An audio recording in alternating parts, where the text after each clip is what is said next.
Vinicius Jr.'s future at Real Madrid looks to have a question mark over it, but could Chelsea take advantage of that situation? Fabrizio Romano puts the kibosh on a link to another Brazilian superstar, and Axel Disasi is back in first team training, but what does that actually mean for his first team chances?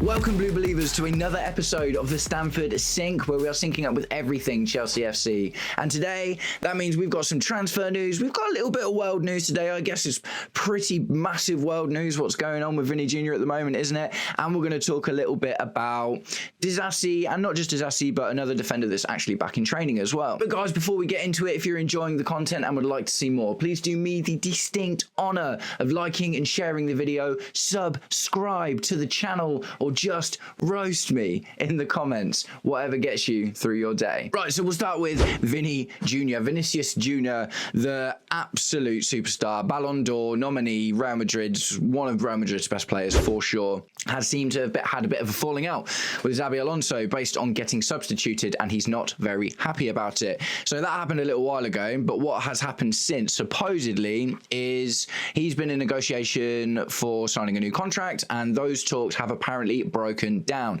So the news is a waft with the idea that if he doesn't sign a new contract, Vinny could be sold by Real Madrid at the end of the season. Now, of course, what that means is the journos have gone, Chelsea like buying players, Chelsea like spending money, and we also at the moment seem to love Brazilians. So obviously we've been linked. Chelsea are considering putting a bid in, and you know, there's nothing official, no massive official talks, but ultimately, like, let's just talk about it for a second and see if it's realistic. So I was one that sniffed at the Rodrygo transfer, right? I didn't think that Rodrygo was worth spending the money on. Now, Vinicius is going to cost nearly double what Rodrygo does, and his wages are incroyable with 400,000 euros a week, and that's not, like I say, not even to talk about the 150 million transfer fee that he would cost.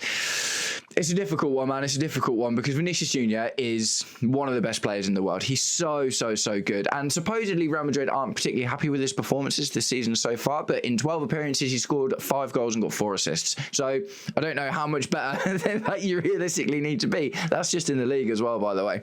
So look, man, the left wing thing, man, do you know what I mean? Like, I like Garnacho and I really like Jamie Gittins, and I'm really warming up to them, and they are both really warming into the team as well. They are both really putting in shifts recently. They are starting to fight each other for that spot. They are both really young, and they could both still develop into really top players. But a little bit of the kid in me that absolutely love transfers, here's the fact that Vinicius Jr. is available, and I just can't help but think what he would be like on our team. Mate, absolutely unbelievable player, and would improve any team, arguably. There are very few teams in world football that wouldn't be better if they had Vinicius Jr. on their left wing. So it's a bit crazy to me that this is even happening, to be honest. Vinicius Jr. at Real Madrid just feels like a match made in heaven, doesn't it? But things happen, man. Things happen and people fall out.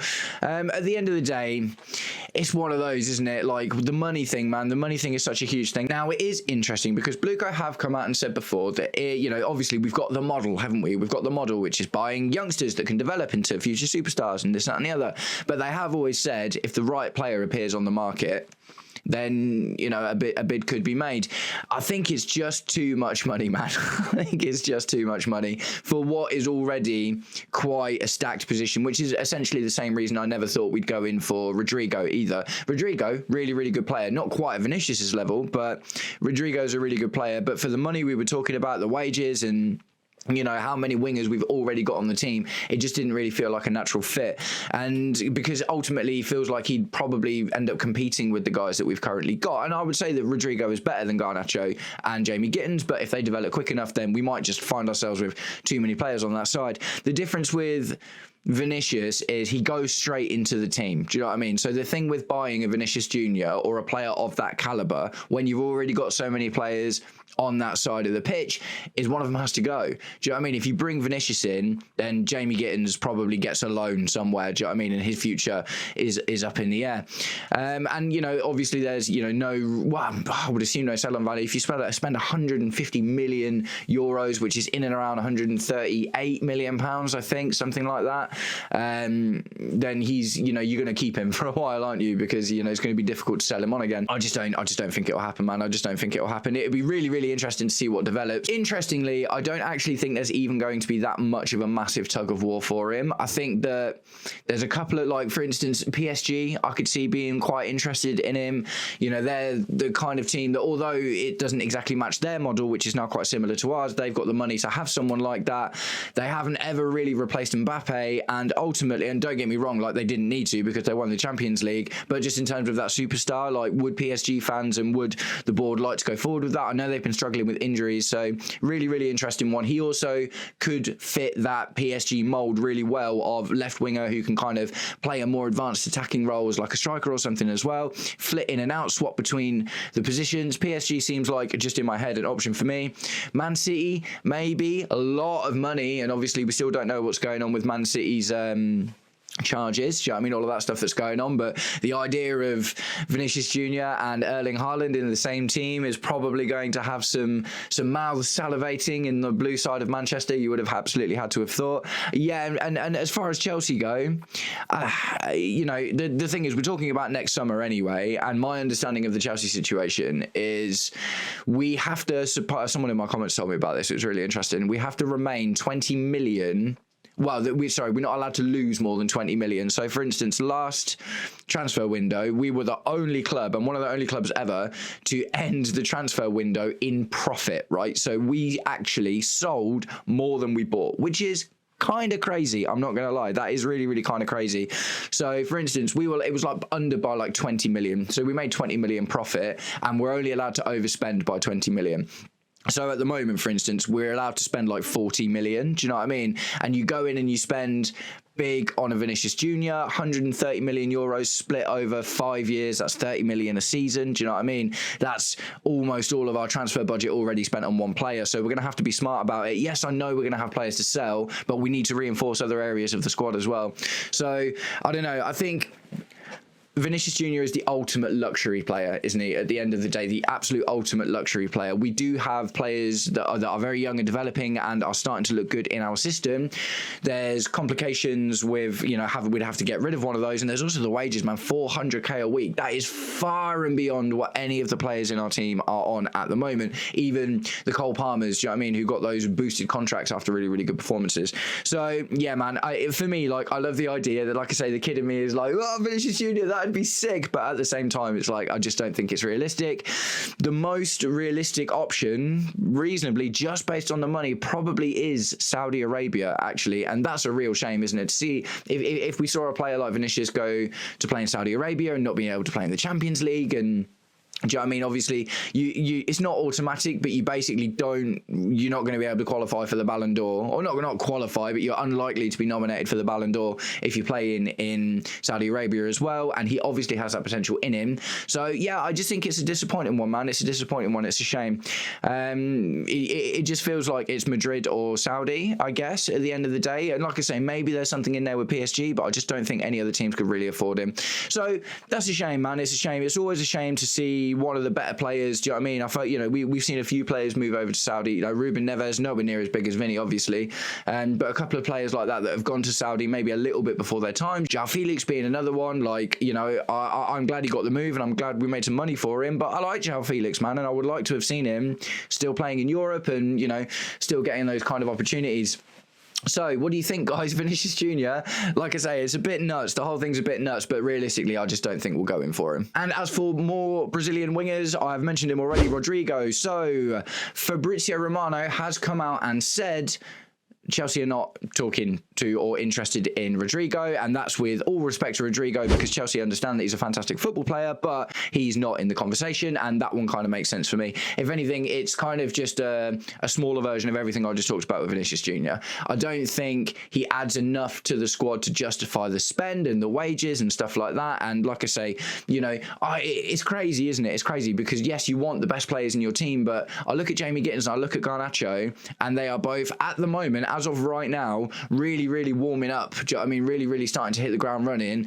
Jamie Gittins maybe taking a little bit longer, but Garnacho is just looking like he's starting to get comfortable in the team, and I'm really excited to see what he can develop into. And part of me just wants him to develop into an absolutely awesome player, because Man United fans hate it. Man United fans are already livid at how well he's playing for us.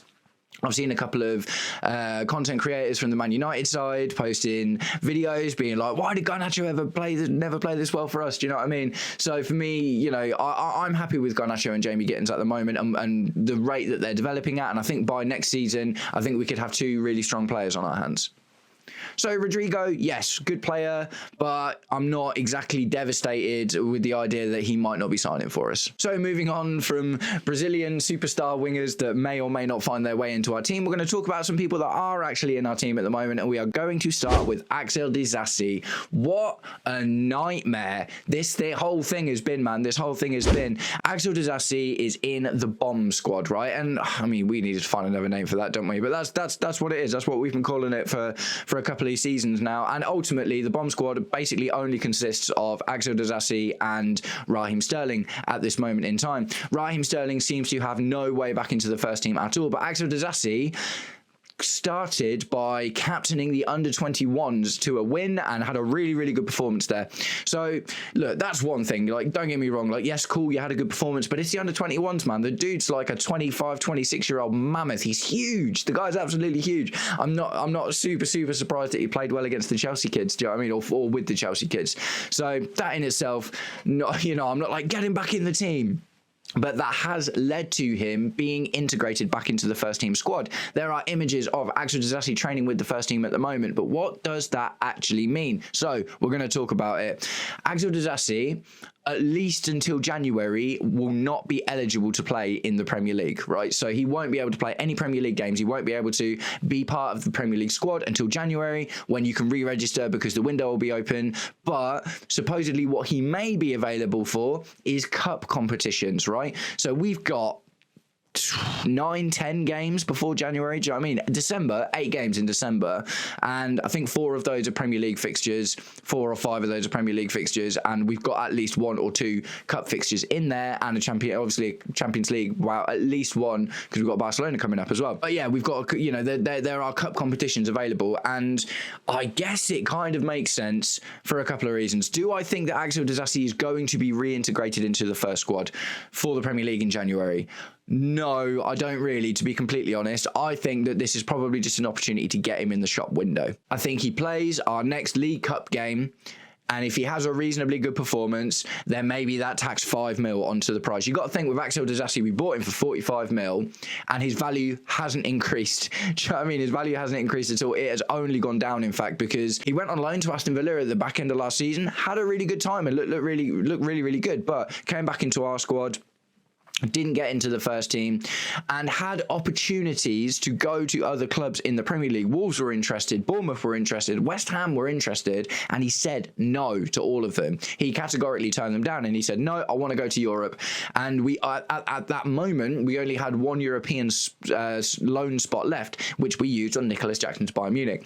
So I didn't have a huge amount of sympathy for Axel Disasi, to be honest, because he had opportunities to go and play at other teams, and he said no. Supposedly, that's what the report said, is that, like I say, he could have gone, the last one was West Ham.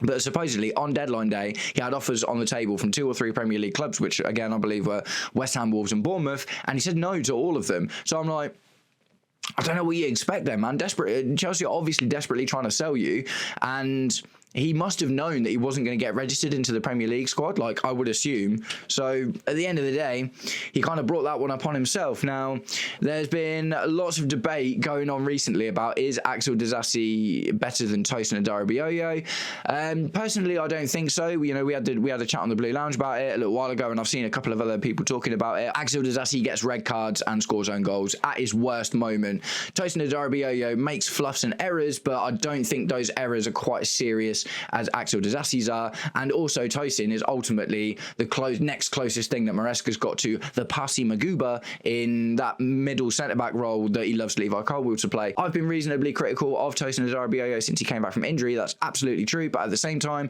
I don't think Axel Disasi is necessarily a better option. And the thing is, I like Axel Disasi. I like him as a character, as a person, and he scores the odd goal in that as well. Do you know what I mean? I've seen a couple of like the Chelsea social media videos they do when they like cook together, and Axel Disasi talks like he's a funny guy, man. Like, it's absolutely nothing personal. I just don't see much of a route for him, to be completely honest. Like, we're going to have so many centre-backs. If we keep him in January and we don't sell him, we're going to have so many centre-backs that most of them just aren't going to get to play. And I would much rather see more opportunities given to Josh Achiampong as a backup if Fofana can stay fit than bringing Axel Disasi back. And, I'd like to know what you think about that in the comments as well, guys. Like, do you think that the squad is improved if we bring Axel Disasi back at the moment? Yes, we've got lots of injuries and stuff, but do you think that Axel Disasi actually comes in and helps us out? But either way, he might get a send-off soon when he'd probably pick up a league game or get a sub or something. Do you know what I mean? Substitution in one of the many games that we've got coming up before January. But I do expect him ultimately to be sold in January. I just think this is an exercise in trying to recoup as much value, because he's going to be a loss either way. Do you know what I mean? We're not going to make the money back that we spent on Axel Disasi. Absolutely not. So I think it's about minimising the cost loss, essentially, from Axel Disasi, rather than actually considering putting him back into the first team. So that leads me on to my last little bit of news for today, and it is Badiashile has been seen back in training as well. Great news, man, great news. Badiashile is a player that I do think we need, because I think that left-sided centre-back role is just something that we haven't really got nailed down. Now, I think ultimately it's going to be Trevor Chalobah and Fofana for the two centre-back roles, and then obviously Reece James and Cucurella can both change into left-back / right or left centre-back, depending on whatever needs doing. But Badiashile is the perfect rotation option, and he does offer something a bit different as well. One thing I noticed in, I think it was the Liverpool game when we played Badiashile, he played really well, and one thing he was amazing at was finding Garnacho out on the left wing. So like these really long passes and these pinpoint passes over to Garnacho, found him like 5-6 times throughout that entire game. Really clean, loved it. And that obviously gives Cucurella a bit more license to push into midfield and drive up. Do you know what I mean? Because Badiashile is a naturally left-sided centre-back. So I think for the balance of the squad and the balance of the centre-backs that we've got, having Badiashile back, if he can stay fit, and this is the big question with all of them, isn't it? And maybe the reason why Disasi should be considered to come back in, but ultimately, if he can stay fit, having Badiashile back on that left side for rotation is going to be a massive bonus. So that's it, guys. I'm going to wrap it up today. That's my news video for today. I'd love to know what you think about all of it, man. Vinicius Jr., is it even worth talking about? Rodrygo, apparently absolutely not happening. Personally, not too bothered about that. Would love to know what you think. Axel Disasi, chance back in the first team? Yes? No? Tell me what you think about that. And Badiashile is back in training, which is just good, because like I say, it's not just about having a centre-back, it's about having that profile of centre-back that is naturally good on the left and offers good rotation for that side. So thank you very much for sticking around until the end of the video if you did. And guys, if you're chilling and you've got a tasty beverage and you fancy listening to some more Stamford Sync, I implore that you check out this video here, which is a video I released yesterday. It is a collab with my new friend Jay from the excellent YouTube channel Talking Chelsea, and we talk about Enzo Maresca. Is he good? Is he bad? Zero or hero or somewhere in between? Check it out, guys. It was a really good time. Nice one. I hope you all have an absolutely wicked day, and I'll catch up with you very soon. Take it easy. Peace.